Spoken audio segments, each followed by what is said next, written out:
बिस्मिल्लाहिर्रहमानिर्रहीम। मैं अभी इस हुश फहमी में मुब्तला नहीं हुआ, सुल्तान अयूबी ने कहा। लड़ाई अभी ख़त्म नहीं हुई। मेरे सबक इतनी जल्दी भूल ना जाया करो। हमने दुश्मन की मरकजियत और जमीयत को बखेरा है। क्या हमारे किसी दस्ते ने उसके पहलुओं पर हमला किया था? नहीं किया था। मुझे शक है कि उसके दोनों नहीं तो एक पहलू महफूज है। वो आहर 3 फौजें थी। उनके सालार ईमान फरोश हो सकते हैं, ऐसे अनाड़ी नहीं हो सकते कि उनके जो दस्ते लड़ाई में शामिल नहीं हुए उन्हें वो जवाबी हमले के लिए इस्तेमाल ना करें। हो सकता है उनका महफूजा भी महफूज हो और तैयार हो। उनकी मरकजी कमान ख़त्म हो चुकी है, सलार मोहतरम, सालार ने कहा। उन्हें हुक्म देने वाला कोई नहीं रहा। सलीबियों का खतरा भी है, सुल्तान अयूबी ने कहा। को मुझे किसी तरफ से भी इतला नहीं मिली कि सलीबी फौज कहीं कुर्बो जवार में मौजूद है, लेकिन यह इलाका चट्टानी है। यहाँ टीले और वसी नशीब भी हैं और कुछ हिस्सा रेगिस्तानी भी है। नज़र दूर तक नहीं देख सकती। दुश्मन और सांप पर कभी भरोसा नहीं करना चाहिए। मरते मरते डंक मार देता है। मुझे सैफुद्दीन के सालार मुजफ्फरुद्दीन की कोई खबर नहीं। तुम सब जानते हो कि मुजफ्फरुद्दीन इतनी आसानी से भागने वाला सालार नहीं। मैं उसका इंतजार कर रहा हूँ। अपनी आंखें खुली रखो, दस्तों को यकजा कर लो। मुजफ्फरुद्दीन अगर मेरे सबक भूल नहीं गया तो वह मुझ पर एक जवाबी हमला तो जरूर करेगा। सुल्तान अयूबी का खतरा बेबुनियाद नहीं था। आपने करून हमा की जंग में सैफुद्दीन के एक सालार मुजफ्फरुद्दीन बिन जैनुद्दीन का जिक्र पड़ा है। मुजफ्फरुद्दीन सुल्तान अयूबी की फौज में सालार रह चुका था और उसकी मरकजी कमान में उसके साथ भी रहा था। इसलिए उसे अच्छी तरह इल्म था कि सुल्तान अयूबी जंगी मंसूबा किन अनासर को सामने रख कर तैयार करता और मैदान जंग में उसमें किस तरह रद्दोबदल करता है। मुजफ्फरुद्दीन कुछ तो जहनी लिहाज से पैदाइशी जंगजू था। ज़्यादातर तरबियत सुल्तान अयूबी से हासिल की, इसलिए उसमें वो जौहर थे जो उसे मैदान जंग से मुंह नहीं मोड़ने देते थे। वो सैफुद्दीन का करीबी रिश्तेदार, गालबन चचाजाद भाई था। जब सुल्तान अयूबी मिस्र से दमिश्क आया और मुसलमान उमरा उसके खिलाफ सफ आरा हो गए तो मुजफ्फरुद्दीन सुल्तान अयूबी को बताए बगैर उसकी फौज से निकलकर उसके दुश्मन के कैंप में चला गया था। तुर्कमान के उस मार्के से पहले कुरून हमा के मार्के में मुजफ्फरुद्दीन ने सुल्तान अयूबी के पहलू पर ऐसा शदीद हमला किया था जिसका मुकाबला सुल्तान अयूबी ने पहलू के दस्तों की क़यादत अपने हाथ में लेकर किया था। बहाउद्दीन शद्दाद की तहरीर के मुताबिक अगर सुल्तान अयूबी खुद क़यादत ना करता तो मुजफ्फरुद्दीन जंग का पांसा पलट देता। सुल्तान अयूबी मुजफ्फरुद्दीन को फन हर्ब ज़रब का उस्ताद मानता था। अब तुर्कमान में उसे जासूसों ने उसके मुतहिदा दुश्मनों की अफवाज के मुतल्लिक जो मालूमात दी थी उनमें एक ये भी थी कि मुजफ्फरुद्दीन भी उन अफवाज के साथ है। ये मालूम नहीं हो सका था कि वो कल्ब में है, दाएं है, बाएं है, या वो महफूजा का सलार है। सुल्तान अयूबी ने चंद एक जंगी कैदियों से उसके मुतल्लिक पूछा था। उन्होंने ये तस्दीक तो कर दी थी कि मुजफ्फरुद्दीन लश्कर के साथ है, मगर यह किसी को इल्म नहीं था कि कहाँ है। हो सकता है कि कैदियों ने उस पर पर्दा डाल लिया हो कि मुजफ्फरुद्दीन कहाँ है। सुल्तान अयूबी ने अपने सालारों से कहा, मैं तस्लीम नहीं कर सकता कि वह लड़े बगैर भाग गया होगा। वो मेरा शागिर्द है। मैं उसकी जंगी अहलियत से भी वाकिफ हूँ और उसकी फितरत से भी। वो हमला करेगा। अगर उसे यकीन हुआ कि वो शिकस्त खा जाएगा फिर भी वो हमला करेगा। उसे हमला करना चाहिए, वरना मुझे मायूसी होगी। सलाहुद्दीन अयूबी ये ना कहे कि मुजफ्फरुद्दीन भी भाग गया है। ये आवाज़ सैफुद्दीन के सालार मुजफ्फरुद्दीन की थी, जो तुर्कमान के मैदान जंग से 2-2.5 मील दूर सुनाई दे रही थी। मैं लड़े बगैर वापस नहीं जाऊंगा। उस वक़्त जब सुल्तान अयूबी सैफुद्दीन के रिहायशी हैमों में खड़ा था, सैफुद्दीन का कोई कमांडर ये पैगाम लेकर मुजफ्फरुद्दीन के पास पहुंचा था कि सुल्तान अयूबी को किसी तरह कबल अज वक्त पता चल गया था कि उस पर हमला आ रहा है, इसलिए हम धोखे में आ गए।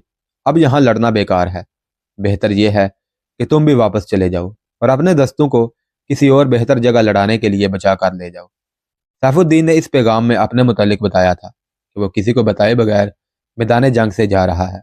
हम आपका हर हुक्म बजा लाएंगे, मुजफ्फरुद्दीन के एक नायब सालार ने उसे कहा। लेकिन इस हालत में जबकि हमारी फौज के लड़ने वाले हिस्से मारे गए, जख्मी या कैदी हो गए हैं या भाग गए हैं, इस थोड़ी सी फौज से जवाबी हमला करना मुनासिब मालूम नहीं होता। मैं इन दस्तों को नाकाफी नहीं समझता जो मेरे पास हैं, मुजफ्फरुद्दीन ने कहा। ये इस फौज का 1/4 हैं जो हम साथ लाए थे। सुल्तान अयूबी इससे भी कम नफरी से लड़ता और कामयाब हुआ करता है। मैं उसके पहलू पर हमला करूंगा। मैं उसे वो चाल नहीं चलने दूंगा जो उसने कुरून हुमा में चली थी। तुम सब हमले के लिए तैयार रहो।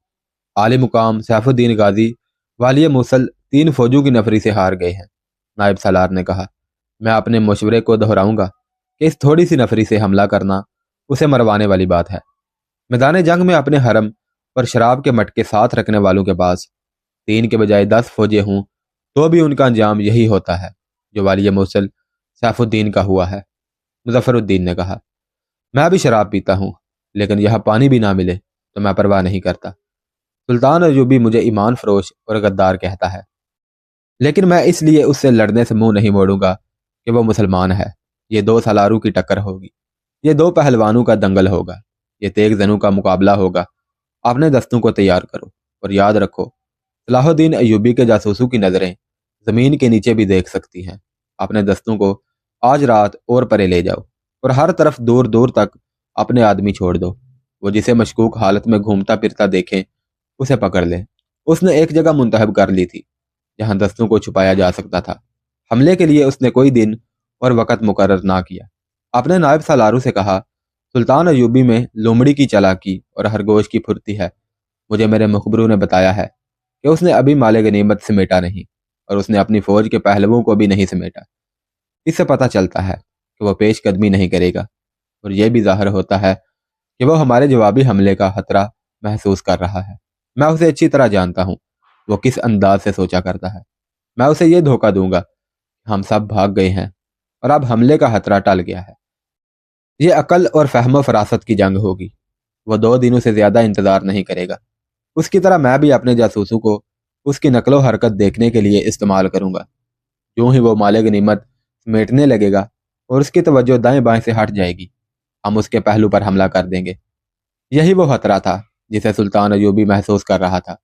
सैफुद्दीन के लश्कर पर जिस तरह सुल्तान अयूबी ने बेखबरी में उसकी तवक्कुआत और उसके ख्वाबों के खिलाफ हमला किया था, उसकी तफसीलात पिछली किस्त में सुनाई जा चुकी हैं। आपने पढ़ा और सुना है कि सुल्तान अयूबी ने एक तो अपने दस्ते सैफुद्दीन की फौज के दाएं बाएं से उसके अकब में भेज दिए थे। उनके अलावा उसने अपने छापा मार भी रवाना कर दिए थे। यह उसकी कमांडो फोर्स थी जिसके हर कमांडर और सिपाही में गैर मामूली जहानत, दलेरी और फुर्ती थी और ये तरबियत याफ्ता जासूस भी थे। उस फोर्स ने 4-4 से लेकर 12-12 की टोलियों में तकसीम होकर दुश्मन को बहुत नुकसान पहुंचाया था। उनमें एक टोली 12 सिपाहियों की थी जिसके सिर्फ 3 सिपाही और टोली का कमांडर अल नासर जिंदा थे। अल नासर अपनी टोली के साथ तुर्कमान के मार्के से ही सैफुद्दीन की मुतहिदा फौज के दूर पीछे चला गया था। उसका निशाना अमूमन दुश्मन की रसद होती थी। अब के भी वो अपनी टोली को घोड़ों पर ले गया था। उसके पास फीते वाले आतशी तीर थे, थोड़ा सा आतशगीर मादा था, बर्छियां, तलवारें और खंजर थे। रस्त बहुत दूर थी। अल नासर को जमीन ने यह सहूलतें मुहैया की थी। ये मैदान या रेगजार नहीं बल्कि दूर दूर तक चट्टाने, टीले और नशीबी इलाके थे जिनमें छुपना आसान था। दिन के दौरान हदफ के करीब घोड़े छुपाए जा सकते थे। इत्तेहादियों की अफवाज की रसद जिसमें फौज के लिए अनाज और जानवरों के लिए खुश्क घास और दाना वगैरह था, पीछे आ रहा था। उस सामान में तीरों कमान और बर्छियां वगैरह भी थी। अल नासर ने पहली ही रात रस्त पर कामयाब छापा मारा था। बहुत सी रस्त आतशी तीरों से जल गई थी। दिन को वो अपनी टोली के साथ एक जगह छुपा रहा था मगर सोया नहीं था। उसने देख लिया था कि दुश्मन के फौजी खटनालों में और टीलों की ओट में उसकी पार्टी को ढूंढ रहे थे। उसने अपने सिपाहियों को इधर उधर मौजू बुलंदियों पर बिठा दिया था। उन्होंने कमानों में तीर डाल रखे थे। दुश्मन के फौजी दूर से ही वापस चले गए थे। सूरज गरूब होने के बाद उसने छुप कर रस्त का काफिला देखा। काफिले ने पड़ाव डाल दिया था मगर उस रात शब खून आसान नजर नहीं आता था। दुश्मन ने इर्द गिर्द गश्ती पहरे का बड़ा सख्त इंतजाम कर दिया था। यह पहरा पैदल भी था और घोड़सवार भी। उसके बावजूद अल नासर ने शब खून का इरादा कर लिया। दुश्मन की अभी बहुत सी रस्त बाकी थी। यह सुल्तान अयूबी का एक तबाह कुन तरीकाकार था। दुश्मन की रस्त को छापा मारू से तबाह करा दिया करता था। उसके लिए उसने ऐसे फौजी तैयार कर रखे थे जो जज्बे के लिहाज से जुनूनी और हबती थे। उनकी दलेरी गैर मामूली और जहानत औसत दर्जा सिपाहियों से खासी ज्यादा थी। उन जाबाजों की दयानतदारी का यह आलिम था कि इतनी दूर जाकर भी जहां उन्हें देखने वाला कोई नहीं होता था, वह फर्ज शनासी का जहां बाजाना मुजाहरा करते थे। अल नासर ने रात को घोड़े वहीं बंधे रहने दिए जहां दिन को छुपाए थे। अपनी पार्टी को पैदल ले गया। एक जगह से वो दुश्मन की रस्त के पड़ाव में दाखिल हो गया। उसने सामान के अंबारों पर आतशगीर मादा छिड़क कर आग लगा दी। अपनी टोली को बिखेर दिया। सिपाहियों ने शोलों की रोशनी में भागते दौड़ते सिपाहियों को तीरों का निशाना बनाना शुरू कर दिया। दुश्मन के फौजी उन्हें तलाश करने लगे। छापा मार कब तक छुप सकते थे। एक एक करके पकड़े और मारे गए। उनमें से वही 3 जिंदा रहे जो अल नासर के साथ थे। उन्होंने बहुत तबाही मचाई थी। रस्त के साथ जो पहरादार और दीगर लोग थे, उन्होंने उन सब को घेरे में लेने की कोशिश की। अल नासर ने अपने तीनों साथियों को अलग ना होने दिया। वो शोलों से दूर हटकर अंधेरे में घोड़ा गाड़ियों और खैमों की ओट में छुपते, अपने करीब से गुजरते सिपाहियों से बचते किसी और ही सिमत को निकल गए। अल नासर ने आसमान की तरफ देखा। उसे कोई सितारा नजर ना आया। छापा मारों को सितारों से सिमत मालूम करने की ट्रेनिंग दी जाती थी, मगर उस रात आसमान गिरदो गबार की तरह के बादलों में छुपा हुआ था। अल नासर रस्त के पड़ाव से दूर निकल गया। उसे दुश्मन की जलती हुई रस्त और साजो सामान के शोलों की सुरही दिखाई दे रही थी। उसे मालूम नहीं था कि उसके बाकी 9 सिपाही जिंदा हैं या शहीद हो चुके हैं। उसने दिल ही दिल में उनकी सलामती के लिए दुआ की और अपने 3 साथियों को साथ लिए अंदाजे के मुताबिक उस तरफ चल पड़ा जहां उसकी टोली के घोड़े बंधे हुए थे। वो रात भर चलता रहा। दुश्मन की रस्त के शोले नजरों से ओझल हो गए। फिजा में शोलों की जो सुर्खी नजर आती थी, वो भी गायब हो गई। अगर ये सुर्खी नजर आती रहती तो अपने ठिकाने तक पहुंच सकता था। यह भी ना रही और वह अंधाधुंध चलता गया। जमीन के खद्दो खाल बदल गए थे। दरख्त तो कोई था नहीं। उसने पांव तले सहज जमीन की बजाय रेत महसूस की। टीले और चट्टाने भी नहीं थी। रेत ने उसके और उसके साथियों के पांव वजनी कर दिए। पानी और खाने की अशिया घोड़ों के साथ थैलों में बंधी थी और घोड़े ना जाने कहाँ थे। उसने प्यास महसूस की। वह बहुत थक गया था। उसके तीनों साथी भी प्यास की शिकायत कर चुके थे। उन सब की रफ्तार भी खत्म होती जा रही थी। अल नासर ने वहीं रुक जाना और आराम कर लेना मुनासिब समझा। उसके साथियों ने इस उम्मीद पर चलते रहने का मशवरा दिया कि कहीं पानी मिल जाएगा। उस खित्ते में पानी की किल्लत तो नहीं थी, लेकिन वो इस खित्ते के उस हिस्से में जा निकले थे जो रेगजार था। वहां पानी का नामो निशान ना था। वो कुछ देर और चले और थक हार कर बैठ गए। अल नासर की आंख खुली तो उसके तीनों सिपाही बेहोशी की नींद सोए हुए थे। सूरज उफक से उठ आया था। अल नासर ने चारों तरफ देखा। वो रेत के समुंदर में खड़ा था। उसका दिल डूबने लगा। वो तो सहराओं में जना पला और सहराओं में उसने लड़ाइयां लड़ी थी। वो रेगजार से डरने वाला नहीं था। उसकी घबराहट की वजह यह थी कि उसे तवक्को नहीं थी कि यहाँ रेगिस्तान होगा। घबराहट की वजह यह भी थी कि उफक तक पानी के कोई आसार नजर नहीं आते थे। प्यास से वो हलक में जलन और चुभन महसूस कर रहा था। अपने साथियों की हालत का वो अंदाजा कर सकता था। उसने सूरज के मुताबिक उस समत देखा जिधर तुर्कमान था। उसे पहाड़ियों की टेढ़ी सी लकीर नजर आई। वो सीधा उस समत नहीं जा सकता था क्योंकि रास्ते में दुश्मन की फौज थी। उसने अपने साथियों को जगाया। वो उठे तो उनके चेहरों पर भी घबराहट और तजब्जुब के आसार पैदा हो गए। हम 2 दिन और भूखे और प्यासे रह सकते हैं, उसने अपने साथियों से कहा। और उन 2 दिनों में हम अगर मंजिल तक ना पहुंच सके तो पानी तक जरूर पहुंच जाएंगे। तीनों ने अपने ख्याल और अंदाजे का इजहार किया, मगर वह बहुत दूर निकल गए थे। अगर उनके पास घोड़े होते तो मुश्किल जरा आसान हो जाती। नींद ने उनके जिस्मों को कुछ ताजगी दे दी थी। साथियों, अल नासर ने कहा, खुदाए जुल जलाल ने हमें जिस इम्तिहान में डाल दिया है, इसमें पूरा उतरना और कोई गिला शिकवा ना करना हमारा फर्ज है। यहाँ रुके रहना तो कोई इलाज नहीं। एक साथी ने कहा, पेशतर इसके कि सूरज हमारे सरों पर आकर हमें जलाने लगे। चल पड़ो, अल्लाह ताला रिश्ता दिखाएगा। वो चल पड़े। सिमत का उन्होंने महज अंदाजा किया था। उन्हें दूर का चक्कर भी काटना था। सूरज ऊपर आता रहा। रेत गर्म होती गई और थोड़ी दूर यूं नजर आता जैसे ये रेत नहीं पानी हो। जमीन से लरसता हुआ धुआं सा ऊपर को उठ रहा था। वो चारों सहरा के कहर से वाकिफ थे और आदि भी उन्हें शराब भी नजर आने लगे, मगर सहरा के उस धोखे से वाकिफ होने की बदौलत उन्होंने हर शराब को नजरअंदाज किया। साथियों, अल नासर ने कहा, हम डाकू नहीं हैं। अल्लाह ताला हमें सजा नहीं देगा। अगर हम मर गए तो ये मौत नहीं शहादत होगी। दिल में खुदा को याद करते चलो। अगर कोई ऐसा मुसाफिर मिल गया जिसके पास पानी हुआ तो मैं डाका डालने से गुरेज नहीं करूंगा, एक सिपाही ने कहा। सब हंस पड़े और सब ने महसूस किया कि हंसने के लिए भी उन्हें ताकत सर्फ करनी पड़ रही थी। फिर सूरज उनके सरों पर आ गया। ऊपर से सूरज और नीचे से रेत उन सब को जलाने लगी। अल नासर एक जंगी तराना गुनगुनाने लगा। तराना खत्म हो गया तो उन्होंने एक आवाज़ और एक लय में ला इलाहा इल्लल्लाहु मुहम्मदुर रसूलुल्लाह का मुतरन्नम विर्द शुरू कर दिया। हल्की हल्की हवा चल रही थी। रेत के चमकते हुए जर्रे उनके नकोश को मिटाते जा रहे थे। सूरज दूसरी सिमत नीचे उतरने लगा। चारों की आवाज धीमी होती जा रही थी। कदम वजनी और रफ्तार घट गई थी। होंठ खुश्क हो गए और मुंह बंद नहीं होते थे। उनके साए जब दूसरी तरफ बढ़ने लगे तो उनका एक साथी खामोश हो गया। कुछ देर बाद दूसरे की भी जुबान जवाब दे गई।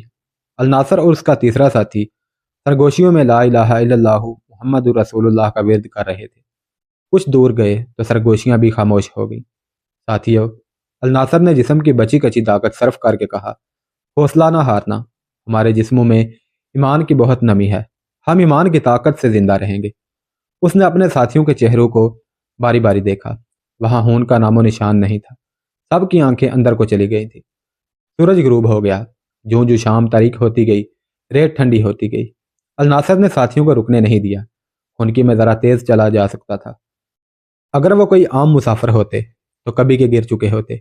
वो फौजी और छापा मार थे। उनके जिस्म आम इंसानों की निस्बत कहीं ज्यादा सऊबतें बर्दाश्त कर सकते थे। वो चलते गए और कुछ फासला तय करके अलनासर ने उन्हें रुकने और सो जाने को कहा। सुबह काज़ब के करीब अलनासर जागा। आसमान साफ था। सितारों को देखकर उसने अंदाजा किया कि रात कितनी रहती है। एक सितारों को देखकर उसने सिमत तय की और अपने साथियों को जगाकर उन्हें साथ लिया और सब चल पड़े। उनकी रफ्तार अच्छी थी मगर प्यास उन्हें बोलने नहीं दे रही थी। ये रेगिस्तान इतना वसी नहीं हो सकता। अलनासर ने बड़ी मुश्किल से ये अल्फाज जुबान से निकाले, आज ख़त्म हो जाएगा। हम आज पानी तक पहुंच जाएंगे। पानी जो दिन को शराब था, अंधेरे में उम्मीद बन गया और वो इस उम्मीद की ताकत पर चलते गए। सुबह का उजाला सफेद हुआ, फिर उफक से सूरज उभरा। उन जांबाज मुसाफिरों को सबसे पहला सदमा यह हुआ कि पानी की उम्मीद दम तोड़ गई। रेत तो नहीं थी, जमीन सहज थी। उसमें दरारें पड़ी हुई थी। यह फटी फटी जमीन थी। पाँव की जहाँ ठोकर लगती थी वहां से रेत और मिट्टी उड़ती थी। 8-10 मील दूर जमीन से उभरे हुए सतून और मीनार से नजर आते थे। ये मिट्टी के टीले और रेतली चट्टानों की चोटियां थीं। दरख्त एक भी नजर नहीं आता था। जमीन की हालत बताती थी कि सदियों से प्यासी है और यह किसी इंसान का खून पीने से गुरेज नहीं करेगी। अलनासर ने अपने साथियों के चेहरों का जायजा लिया। उससे उसे अंदाजा हो गया कि उसके अपने चेहरे की हालत कैसी है। उसके एक साथी की जुबान कुछ बाहर निकल आई थी। होंठों पर हल्की हल्की सूजन थी। यह अलामतें खौफनाक थीं। सहरा ने हराज वसूल करना शुरू कर दिया था। सुल्तान अयूबी के उस जांबाज का खून प्यासी जमीन की भेंट चढ़ने लगा था। दूसरे दो सिपाहियों की ज़ाहरी हालत यह तो नहीं थी, लेकिन साफ नजर आ रहा था कि मीनारू जैसे टीलों तक नहीं पहुंच सकेंगे। अलनासर उनका कमांडर था। अपनी जिम्मेदारी का उसे इतना ज़्यादा एहसास था कि उसका दिमाग उसके काबू में था। उसकी जिस्मानी हालत अपने साथियों से बेहतर नहीं थी। उसने बोलने की कोशिश की। यह उसकी कुव्वत इरादी थी कि उसके मुंह से चंद अल्फाज निकल आए। उसने अपने साथियों का हौसला बढ़ाने की कोशिश की मगर यह एक नाकाम कोशिश थी। ज्यों ज्यों सूरज ऊपर उठता आ रहा था, जमीन के गैर मरई शोले बुलंद होते जा रहे थे। उन चारों की रफ्तार का अब यह हाल था कि वो कदम उठाते नहीं, पाँव घसीटते थे। जिस सिपाही की जुबान बाहर निकल आई थी उसकी बर्छी उसके हाथ से गिर पड़ी। फिर उसने कमर बांध से तलवार खोली और फेंक दी। उसने ये हरकत बेख्याली में की थी। उसके हाथ अपने आप काम कर रहे थे और वह नाक की सीध में चला जा रहा था। यह सहरा का एक जालमाना असर होता है कि भटका हुआ प्यासा मुसाफिर नींद में मुख्तलिफ हरकत करने के अंदाज से अपने जिस्म से बोझ फेंकना शुरू कर देता था। मुख्तलिफ अशिया फेंकने के बाद वो अपने जूते भी उतार फेंकता है। वो कहीं रुकता नहीं, चलता जाता और चीज़ें फेंकता जाता है। सहराई मुसाफिर जब जगह जगह ऐसी अशिया पड़ी देखते हैं तो वह इस तवक्को पर आगे बढ़ते हैं कि कुछ ही दूर आगे एक लाश पड़ी होगी या उस बदनसीब की हड्डियों का ढांचा होगा जो रास्ते में अपनी आखिरी मता बखेरता गया है।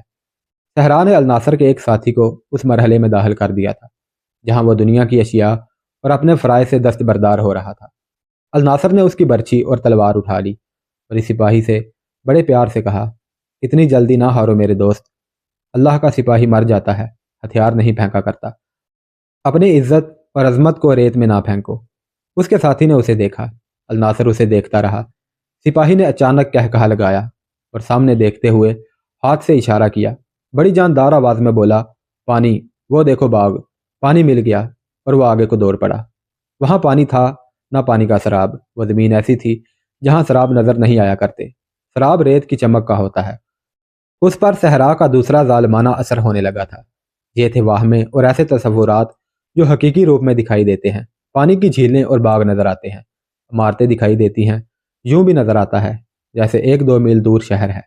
قافلے جاتے یا اپنی طرف آتے دکھائی دیتے ہیں، ناچنے اور گانے والیاں بھی نظر آتی ہیں۔ اس بے رحم ویرانے نے الناصر کے ایک ساتھی کو فریب دینے شروع کر دیے تھے۔ صحرا اس کی جان سے کھیلنے لگا تھا۔ یہ شاید صحرا کی رحم دلی بھی ہے کہ کسی مسافر کی جان لینے سے پہلے اسے بڑے ہی حسین اور دل فریب تصوروں میں الجھا دیتا ہے تاکہ مرنے والا اذیت سے محفوظ رہے۔ الناصر کا ساتھی آگے کو دوڑ پڑا، وہی سپاہی جو قدم گھسیٹ رہا تھا، تازہ دم آدمی کی طرح دوڑ رہا تھا، مگر یہ دوڑ اس چراغ کی مانند تھی جو بجھنے سے پہلے آخری بار ٹمٹمایا ہو۔ الناصر اس کے پیچھے دوڑا اور اسے پکڑ لیا۔ اس کے دوسرے 2 ساتھیوں میں ابھی کچھ دم باقی تھا، وہ بھی دوڑے اور اپنے ساتھی پر قابو پا لیا۔ وہ ان سے آزاد ہونے کو تڑپ رہا تھا اور چلا رہا تھا، چلو جھیل تک چلو، وہ دیکھو کتنے غزال جھیل سے پانی پی رہے ہیں۔ ساتھیوں نے اسے پکڑے رکھا اور وہ آہستہ آہستہ قدم گھسیٹتے چلے گئے۔ الناصر نے وہ کپڑا جو اس کے سر پر رکھا تھا اس کے چہرے پر بھی ڈال دیا تاکہ وہ کچھ دیکھ ہی نہ سکے۔ سورج سر کے عین اوپر آ گیا تھا جب ایک اور سپاہی نے بڑی ہی بلند آواز سے کہا، باغ میں رکاسا ناچ رہی ہے، لعنت بھیجو پانی پر، چلو ناچ دیکھیں، حسن دیکھو، چلو دوستو وہاں پانی مل جائے گا، لوگ کھانا کھا رہے ہیں، میں سب کو جانتا ہوں، چلو چلو۔ اور وہ دوڑ پڑا۔ جس سپاہی کو پہلے وہمہ نظر آیا تھا وہ کچھ دیر خاموش رہا تھا، اس لیے ساتھیوں نے اسے چھوڑ دیا تھا۔